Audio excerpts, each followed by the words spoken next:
Many of us grew up thinking all cooking oils are the same. We just pick up any oil from the market or supermarkets and then we start using it to cook any type of foods we want. But when you are diabetic, that simple choice can make a huge impact in your blood sugar management and your heart health. So today we are separating the good from the not so good.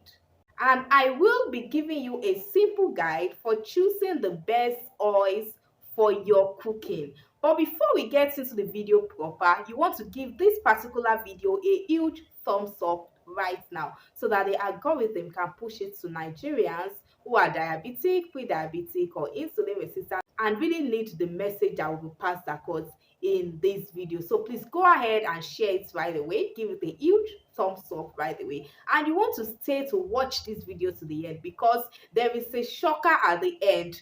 The last oil I'm going to be talking about today is one that for ages, for years, we've all been told and taught that it is healthy for us, whereas it is not so healthy. So you don't want to miss that particular message. So make sure you watch every single second of this video without skipping over it, okay? So before we talk about the best oils, let's try and know what the types of fats that are contained in these oils are. So in your cooking oils, you are going to find two different types of fats. The first one is the saturated fats and the second one is the unsaturated fats. Saturated fats are the bad types of fats you want to run away from. You don't even want to have anything to do with them because these types of fats, they become solid even at room temperature.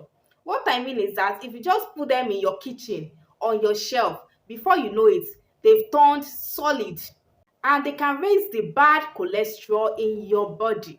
And this is a major risk for heart disease. And of course, you should know that heart disease is a common complication in people with diabetes. That is, if you are diabetic, you have a higher risk of coming down with heart disease. So you want to stay away from anything, every oil that can predispose you to developing heart disease along with the diabetes that you are still trying to control and to get rid of. Unsaturated fats, on the other hand, are the good types of fats. You want to eat more of this type of fats because unlike saturated fat, these ones are always liquid at room temperature. So that means this type of oil, when you put them on your shelf in your kitchen, they are not going to turn solid. That oil will remain liquid. This is how you know an oil that is good for you and the ones that are not good for you. They remain liquid at room temperature and they are great for your heart. Not only that, they can lower bad cholesterol in the body and even improve how your body uses insulin. Now, these unsaturated fats, these good fats, are further divided into two. We have the monounsaturated fats and we have the polyunsaturated fats. Now, as we have sorted that, let's go into looking at the best oils that you as a diabetic, insulin resistant or pre-diabetic should be using to cook. And the number one on our list today is olive oil. So calm down now. This olive oil of a thing, we have abused it. Like we just cook up any oil now. Some of us we know that those oil that we normally use to do anointing oil. If you are in Nigeria, you will know what I'm talking about. We call it olive oil. However, those are not, because I don't want to mention any brand's name now. You know them. Those oils that you buy in supermarkets and you pray on it and turn it into anointing oil that they normally write olive oil on. That's what the type I'm talking about. Get original extra virgin olive oil. These are the types of olive oil you should be using to cook because they are rich in monounsaturated fats and a lot of antioxidants. And using them can improve insulin sensitivity and reduce inflammation in the body. Now, moving on to number 2 on our list for today is groundnut oil or peanut oil. Also, we have abused this name as Nigerians. It's not all cooking oils that are groundnut oil because now you go to the markets, to the grocery store, to the supermarket to get oil, then you call it, I want groundnut oil. What? It's soybean oil that is there. It's canola oil that is there that they are selling for you. It's sunflower oil that they are selling for you. Yes, we call every of this oil groundnut oil. No, the groundnut oil I'm talking about here is the oil that is extracted from groundnut itself. The original peanut oil is the one I'm talking about here that you should be using to cook, not all those sunflower, canola or soybean oil that they are selling for you that you are calling groundnut oil. And this groundnut oil I'm talking about is rich in both monounsaturated fats and polyunsaturated fats, which are the good fats that your body really needs. Not only that, it also has a high smoke point. What does this mean? It means that this particular oil can handle high heat without breaking down, which is a good news, especially for those of you that likes to fry things. Although I don't subscribe to that and I don't promote that, I would not advise you to be eating fried foods if you are diabetic or you are trying to control your blood sugar. Now, the third oil on our list for today is avocado oil. And according to its name, is the oil that is extracted from avocado, from the pear that we eat. This might be new to some of you, but it's another great choice of oil for you if you are diabetic or pre-diabetic, because it's rich in monounsaturated fats and a lot of antioxidants. And the good thing is avocado oil even has a higher smoke point than peanuts or groundnut oil. So you can use it for all types of cooking, be it roasting, stir frying, and all of that. And you can use it in place of other oils in your different recipes. Now, I will be mentioning two other oils that you can still incorporate in your meals, in your dishes to cook, but which you have to be careful with.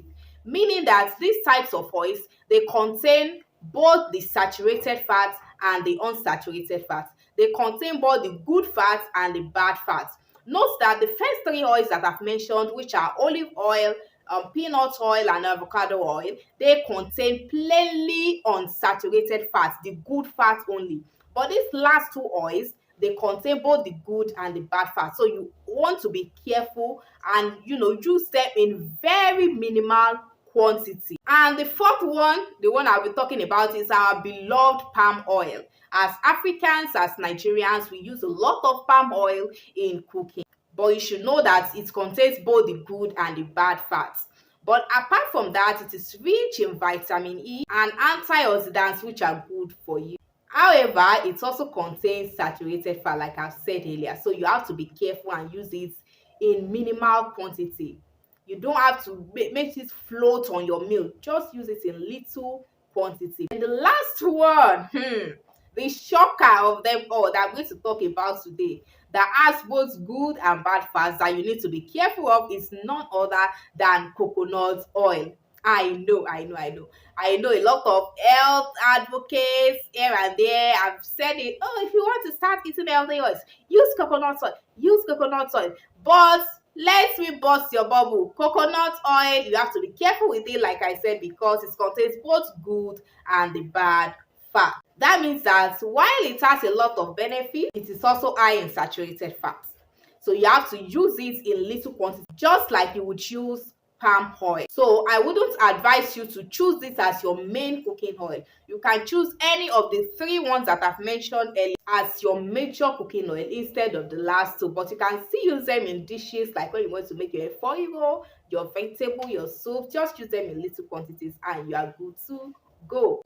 Now, to get the most of these oils, both the ones that contain purely good fats and the one that has both, you have to take note of these things I'm about to mention. The number one thing is portion control. So I want you to know that even the best oils are high in calories. So when you want to use your oil to cook, I advise you to use measuring spoons instead of just pouring them from your bottle into your pot.